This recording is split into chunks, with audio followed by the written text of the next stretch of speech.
তো ভিউয়ার্স, সবাইকে আমাদের চ্যানেলে স্বাগতম। আশা করি সবাই ভালো আছেন। আজকে আপনাদের সামনে যে নতুন ভিডিওটা নিয়ে এসেছি, এটা অনেক প্রয়োজনীয় অনেকের জন্য। আমি অনেকের কমেন্ট দেখছি যার জন্য নিয়ে আসা। হারিয়ে যাওয়া প্রেমিক প্রেমিকা কীভাবে ফিরিয়ে আনতে পারবেন।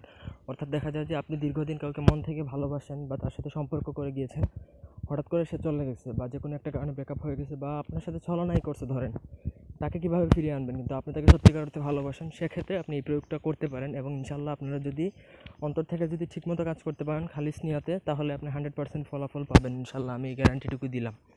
তো ভিডিওটা না টেনে শুরু থেকে শেষ পর্যন্ত দেখেন, আশা করি তাহলে লাভবান হবেন। এবং আপনি যদি আমাদের চ্যানেলে নতুন হয়ে থাকেন, চ্যানেলটি অবশ্যই সাবস্ক্রাইব করবেন, লাইক কমেন্ট শেয়ার করবেন।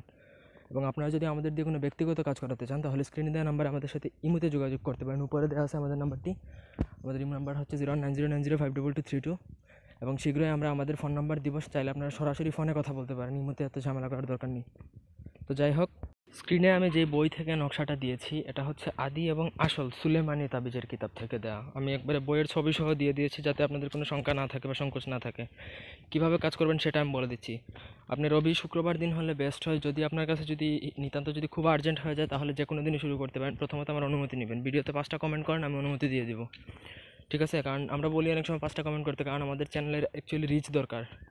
অনেকের কাছে যদি দিতে হয়, তাহলে অনেক সময় কমেন্ট বেশি করলে সেটা হয়। তো যাই হোক, আপনাদের নিয়ম একবার পড়ে শোনাচ্ছি, তারপর মুখে বিস্তারিত বলে দেবো।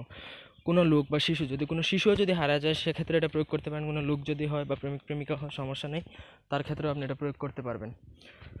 তো সেক্ষেত্রে আপনাকে কিছু করতে হবে না। আপনার মধ্যাঙ্গুলি, ছেলে হোক মেয়ে হোক যেই হোক, উভয়ের যে কোনো একজনের মধ্যাঙ্গুলি, মানে মিডল ফিঙ্গার যেটা, ওটা দিয়ে আপনি নকশাটা লিখবেন মাটির মধ্যে বা ধুলাবালি যে কোনো একটা জায়গায় লিখবেন মধ্যাঙ্গুলি দিয়ে, ঠিক আছে? তো নকশা লেখা শেষে নকশার নিচে আপনি নাম উল্লেখ করবেন। যাকে যদি ছেলে হয় তাহলে পিতার নাম, মেয়ে হলে মায়ের নাম। লেখার পরে আপনি সেটার উপর হয়তো জুতা অথবা ঝাঁটা টাইপের কিছু দিয়ে আপনি শুধু মানে মারতে থাকবেন, ওই নকশাটার উপরেই পিটাতে থাকবেন, যতক্ষণ না পর্যন্ত ওটা মাটির মধ্যে মুছে যায়।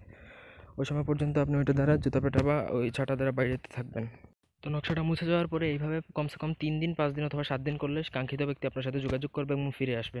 তো এই ছিল আজকের ভিডিওটি শেয়ার করবেন, লাইক দিবেন, কমেন্ট করবেন এবং সাবস্ক্রাইব করবেন। ধন্যবাদ সবাইকে সাথে থাকার জন্য। আল্লাহ হাফেজ।